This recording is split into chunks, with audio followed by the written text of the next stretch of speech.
이사야 40장 3절에 이런 말씀이 있습니다. 외치는 자의 소리여 이르되 너희는 광야에서 여호와의 길을 예비하라. 사막에서 우리 하나님의 대로를 평탄하게 하라.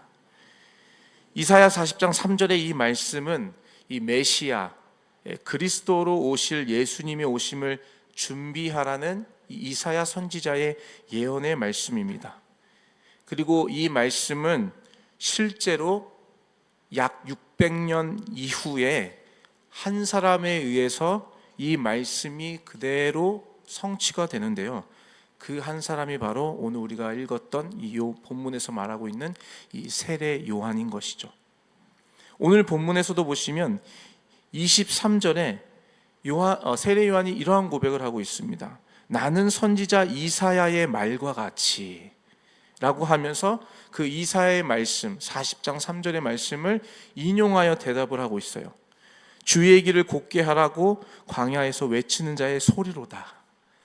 이렇게 말씀을 하면서 자신이 이사야 선지자가 예언했던 예수님의 오심, 메시아 그리스도의 오심을 준비하고 그 길을 곧게 하라고 예언한 그 말씀에 내가 그 말씀을 이루기 위해서 온 사람이다라는 것을 말씀을 하고 있는 것이죠.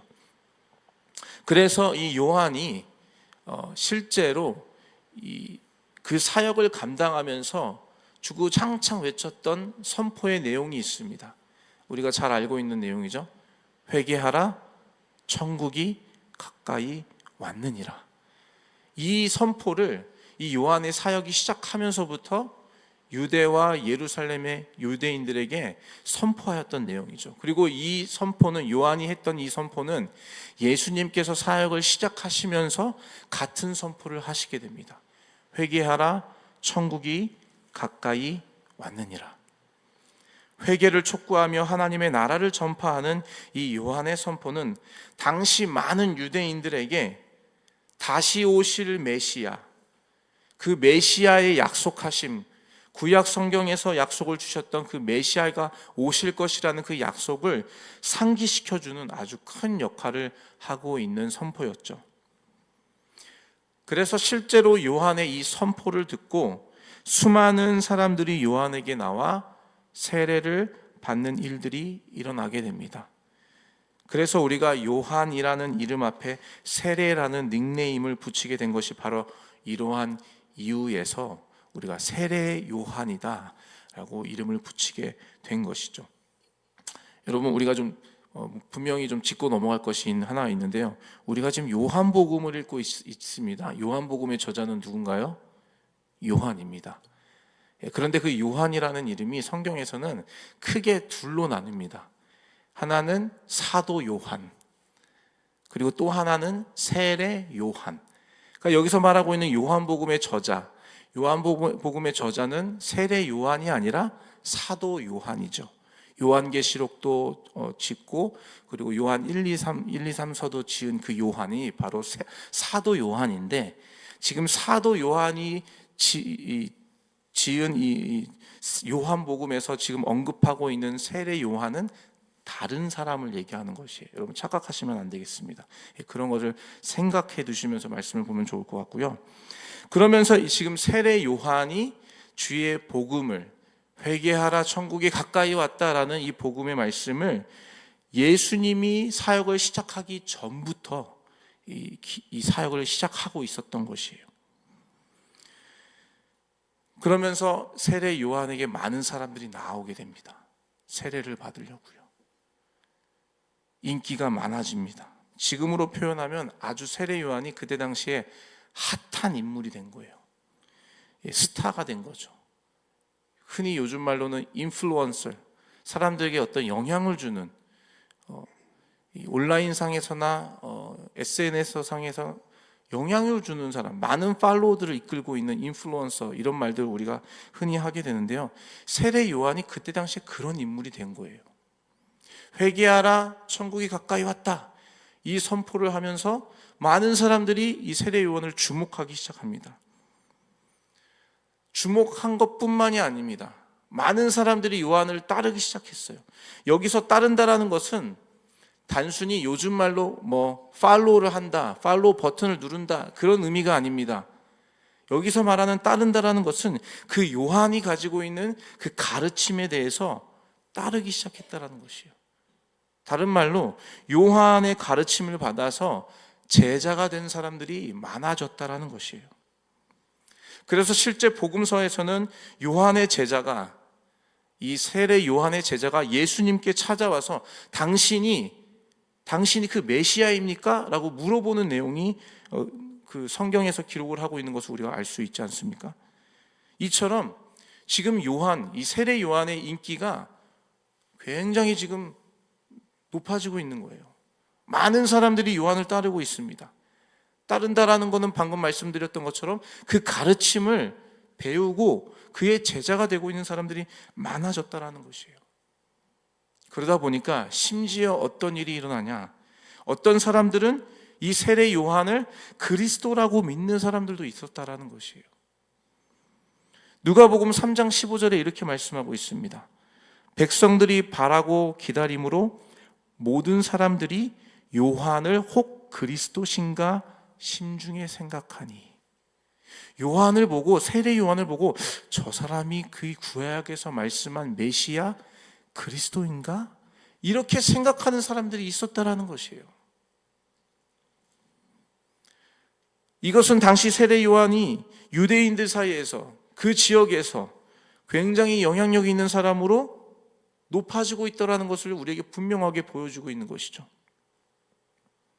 그래서 오늘 본문 19절에서 유대인들이 제사장과 레위인들을 통해서 세례 요한에게 도대체 당신이 누구입니까? 당신의 정체가 무엇입니까? 라고 묻게 했던 것이에요. 여기서 네가 누구냐라고 묻는 것은 당신이 구약에서 예언한 우리가 기다리고 고대한 그 메시아입니까? 당신이 우리가 기다리고 있는 그 그리스도이십니까? 라고 묻는 것과 같은 의미가 있는 것이죠. 단순히 당신의 정체가 무엇입니까? 이런 질문이 아니라 그 심중에 가지고 있었던 그 질문, 당신이 그리스도이십니까? 당신이 우리의 메시아입니까? 이것을 지금 묻고 있는 것이에요. 네가 누구냐? 이렇게 묻는 유대인들의 질문에 오늘 세례 요한이 분명하게 답을 하고 있습니다. 뭐라고 답을 하고 있나요? 20절의 말씀 같이 한번 읽어볼까요? 20절입니다. 시작. 요한이 드러내어 말하고 숨기지 아니하니 드러내어 하는 말이 나는 그리스도가 아니라 한데. 지금 세례 요한이 자신의 정체성을 분명하게 말씀하고 있어요. 숨김이 없이 다 드러내어 말한 대답이 나는 그리스도가 아니다 라고 대답을 하고 있는 것이죠. 이 요한의 대답은 지금 성경을, 주의 말씀을 보고 있는 우리에게는 당연한 대답인 것 같아요. 왜냐하면 우리는 그 그리스도 메시아가 예수님이라는 것을 알고 있기 때문에 당연히 요한이 이렇게 대답하는 게 당연하지라고 생각을 할 수 있겠지만, 그때 당시의 상황을 조금만 우리가 생각해 보면은 이 요한이 대답하고 고백하고 있는 나는 그리스도가 아니다라는 이 대답은 엄청난 고백이 담긴 대답이라는 것을 우리가 쉽게 알 수 있다는 것이에요. 앞에서 나눈 것과 같이 지금 세례 요한은 유대인들에게서 가장 영향력 있는 사람이 되었어요. 수많은 사람들이 그에게 세례를 받으려고 나옵니다. 세례를 받는다라는 건 죄사함을 받는다라는 의미가 거기에 포함이 되어 있거든요. 그런데 여러분, 구약 시대에서의 죄사함의 장소는 오직 번제단 앞에서였어요. 제물을 주님께 번제로 올려드리는 그 자리가 죄사함을 받는 자리였지, 여러분 세례를 통해서 죄사함을 받는다라는 것은 그때 당시에 엄청난 획기적인 일이었어요. 그런데 많은 사람들이 요한에게 나와 죄사함을 받으면서 세례를 받고 있다라는 의미는 무엇입니까? 많은 사람들이 요한을 그리스도로 보고 있다라는 것이에요. 그의 가르침을 듣는 자, 듣는 것뿐만이 아니라 그의 제자가 되는 자들이 많아지고 있는 상황이었어요. 많은 사람들이 그를 그리스도라고 생각하고 있었다라는 것이죠. 어떻게 보면 이러한 현상은 이 세례 요한 개인에게는 상당히 달콤하고 매혹적인 유혹이라는 시험의 거리로 다가올 수도 있다라고 생각이 듭니다. 내가 이거 어떻게 조금만 잘 이용하면 내가 평생의 인기를 누리고 존경을 받으면서 내 삶을 살아갈 수 있겠구나. 그런 유혹이 세례 요한에게도 있지 않았겠습니까, 여러분? 지금 내가 누릴 수 있는 이 인기를 어떻게 조금만 잘 활용하면은 이런 좀 세상에 타협점이, 마음 가운데 타협점이 생길 수 있을 거라고 생각이 되는데요. 내가 이걸 잘 활용하면은 복음을 좀 더 효과적으로 전할 수 있겠구나. 예수님을 좀 더 효과적으로 잘 전할 수 있겠구나. 내가 그리스도라고 확실하게 그리스도가 아니라는 것을 분명하게 말하지 않으면 이 사람들이 나를 더 잘 따를 수 있겠구나. 여러분, 이러한 타협점이 그 안에 있지 않았겠습니까, 여러분? 지금 이 인기를 잘 누리면 얼마든지 그런 생각을 할 수 있다라는 그런 유혹들이 그 안에 있었을 것이라는 것이죠. 그런데 요한은 단번에 그 유혹을, 타락할 수밖에 없는 그 유혹을 단번에 잘라버립니다. 지금 드러내어서 숨김없이 드러내고 있다라는 것, 이것은 무엇입니까? 요한이 아니다, 나는 너희들이 생각하는, 너희들이 지금 마음 가운데 나를 그리스도라고 조금이라도 생각하고 있는 그것 잘못 생각한 것이다. 나는 그리스도가 아니다라고 분명하게 밝히고 있다라는 것은, 지금 이 세례 요한은 자신이 하나님 앞에서 어떠한 자인지를 분명하게 알고 있었다라는 것이에요. 나는 그리스도가 아니다. 이 말의 고백은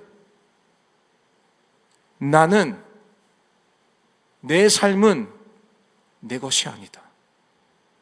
예수께서 내 삶의 주인이시다. 이것을 고백하는 것과 마찬가지의 고백을 담고 있다라는 것입니다. 세례 요한은 자신이 하나님 앞에서 어떠한 존재인지 분명히 알고 있는 자였어요. 그리고 그것을 자기만 알고 있는 것이 아니라 혹여나 자신을 조금이라도 추앙하고 자신에게 영광을 돌리려고 하는 자들에게 아니다, 나는 그리스도가 아니다 라는 것을 분명하게 밝히고 있었다라는 것이에요. 이러한 세례 요한의 참된 고백은 오늘 주님을 따라가며 예수를 주인으로 삼고 있는 저와 여러분에게 아주 깊은 인사이트를 주는 말씀이라고 저는 생각을 합니다.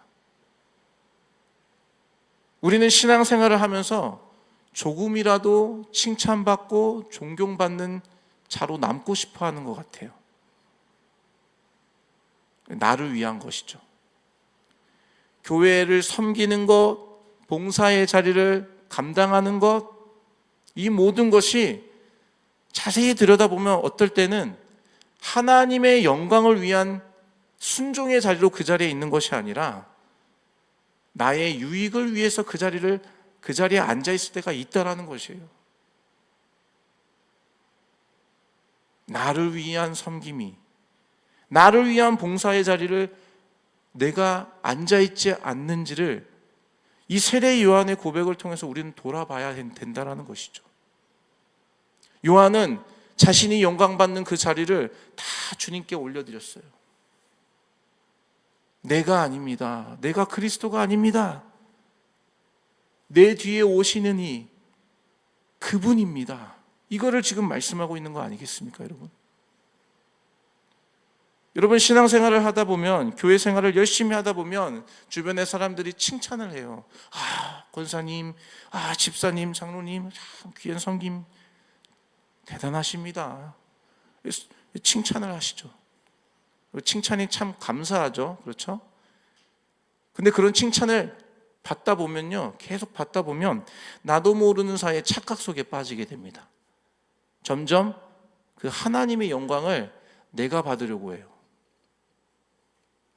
내 정체성을 완전히 잃어버리게 되는 것이죠. 나는 그리스도가 아닌데 점점 내가 그리스도의 자리로 가려고 하는 것이죠. 그런데 세례 요한은 그리스도가 될 수 있는 기회를 자신이 분명하게 거절하며 자신의 자리로 돌아가는 모습을 우리에게 보여주고 있는 것이에요. 그게 바로 나는 그리스도가 아니다라는 고백 안에 담겨져 있는 내용이라는 것입니다. 저는 이 말씀을 읽으면서 사실 이 본문의 말씀은 2주 전에 우리 유스 아이들과 같이 성탄절을 준비하며 대강정 기간 동안에 함께 나눴던 말씀인데요. 이 말씀을 제가 묵상을 할 때 제 안에 들어오는 두 가지가 있었어요. 첫 번째는 그림의 이미지였고, 또 다른 하나는 주의 말씀이었어요. 하나는 무엇이냐면, 그림의 이미지가 제 안에 딱 들어왔는데, 그것이 무엇이냐면 우리 마음의 자리에 예수님이 앉아 계시는 그 그림의 이미지가 제 안에 딱, 나는 그리스도가 아니다라는 이 구절을 읽을 때 제 마음 가운데 탁 들어오더라고요. 맞아. 내 삶의 주인이 내가 아니지. 나는 그리스도가 아니다라는 이 고백은, 나는 내 삶의 주인이 내가 아니다, 이 고백과 마찬가지예요. 그러면서 제 안에 들어왔던 성경의 말씀, 마태복음 16장 24절입니다. 한번 찾아보실까요? 마태복음 16장 24절. 신약성경 마태복음 16장 24절의 말씀이 한번 찾아보겠습니다. 우리 한번 같이 읽어보실까요? 16장 24절입니다. 시작. 이에 예수께서 제자들에게 이르시되 누구든지 나를 따라오려거든 자기를 부인하고 자기 십자가를 지고 나를 따를 것이니라. 아멘.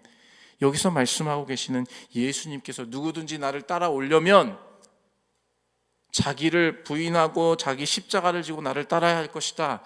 여기서 말씀하고 계신 자기 부인이 무엇입니까? 바로 나는 그리스도가 아니다, 이 고백이 자기 부인 아니겠습니까, 여러분? 자기 부인은 무엇입니까? 내 삶의 주인은 내가 아니라 예수님이 주인이심을 고백하는 것이 자기 부인 아니겠습니까, 여러분?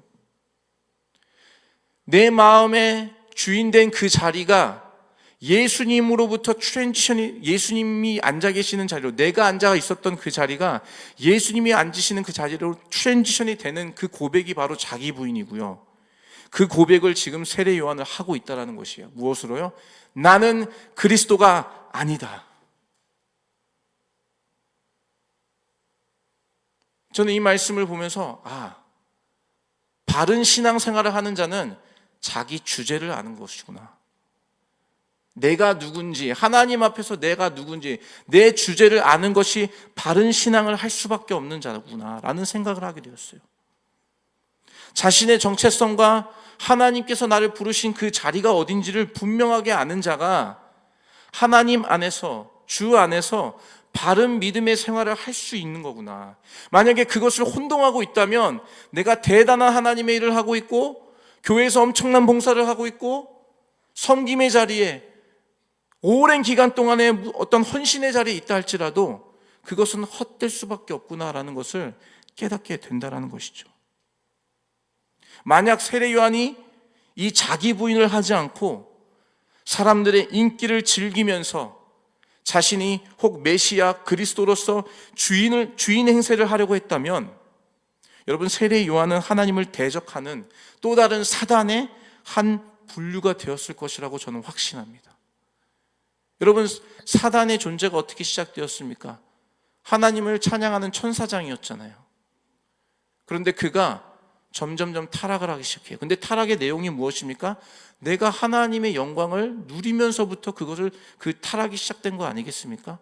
만약에 오늘 이 세례 요한이 나는 그리스도가 아니다라는 이 고백을 하지 않고 숨김이 없이 자신의 정체성을 드러내지 않았다라면 많은 사람들이 요한을 쫓아서 그가 그리스도야 라고 하는 사람들이 분명히 있었을 것이라는 것이에요.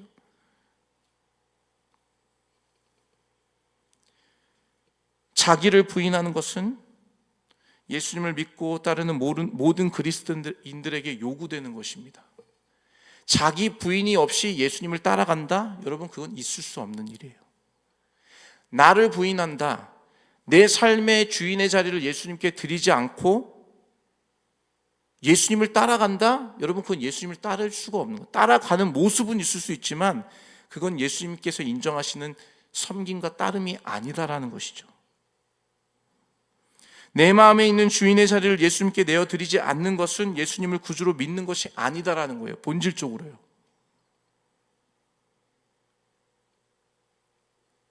(2025년도) 새해가 시작이 되었습니다. 지난 주일 오후에 우리 교회 비전이 선포되었습니다. 저는 하나님께 정말 감사한 것 중에 하나가 하나님께서 우리에게 비전을 주셨다라는 것이에요. 비전을 주셨다라는 것은 예수님께서 우리를 하나님의 나라를 위한 사명자로 초대해 주셨다라는 것이죠. 감사한 일 아니겠습니까, 여러분? 하나님의 나라를 위해 저와 여러분을 사명자로 초대해 주셨다라는 것은 정말 놀랍고 흥분되는 일이 아닐 수 없습니다. 어떤 분들은 부담스러워 이렇게 생각하실 수 있겠지만 여러분 곰곰이 한번 생각해 보세요.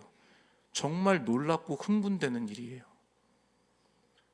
그 높고 높으신 주님께서 보잘것없는 나를 그 거룩한 하나님의 나라를 세우는 일에 초청해 주신다?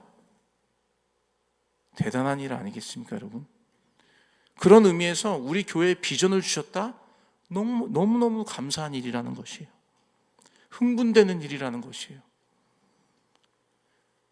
이제 그 하나님의 초청과 부르심, 그 부르심에 이제 우리가 반응할 때예요. 주님이 우리를 초청하셨잖아요. 초대하시잖아요. 그러면 그 초대에 우리가 반응을 할 때라는 것이죠. 그런데 한 가지 기억할 것이 있어요. 그 주님의 부르심과 초대에 반응을 하기 위해서는 자기 부인이 없이는 그 초대에 응할 수가 없습니다. 주인의 자리를 주님께 내어드리지 않고서는 이 초대에 마음껏 응할 수가 없어요. 기쁨으로 동참할 수가 없어요. 감사로 나아갈 수가 없다라는 것이에요. 세례 요한은 자기를 완전히 부인하며 예수님께 그 삶의 자리를 내어드리면서 주님께서 부르신 그 자리에서 사명을 감당하였습니다.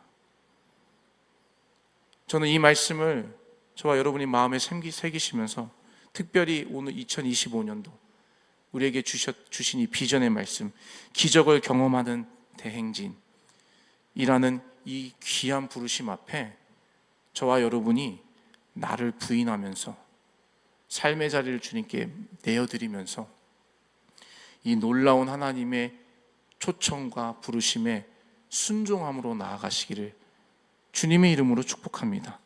그럴 때에 우리 담임 목사님 말씀하셨던 것처럼 하나님께서 우리에게 베푸시는 기적과 은혜를 받을 수 있는 그릇이 되고 있는 것이에요. 그릇이 돼야지 담을 수 있잖아요. 그릇이 되는 것이 무엇입니까? 나를 부인하는 것부터 시작하는 거예요. 내 욕심, 내 생각, 내 경험, 내가 가지고 있었던 고집과 아집 다 내려놓고 내 마음에 하나님이 주시는 마음이 아닌 다른 구정물과 같은 마음들이 막 우리 안에 일어날 때에 그것들을 다 잠재우고 주님께 주인의 자리를 내어드리면서 나를 죽이는 거, 나를 부인하는 거, 그것이 바로 그릇이 되는 첫 과정이라는 것이에요. 이것이 없다면 우리는 주님을 따르고 싶어도 따를 수가 없고요. 기적을 주시려고 주님이 다 예비해 주셔도 그거를 누릴 수가 없는 인생이 된다라는 것입니다.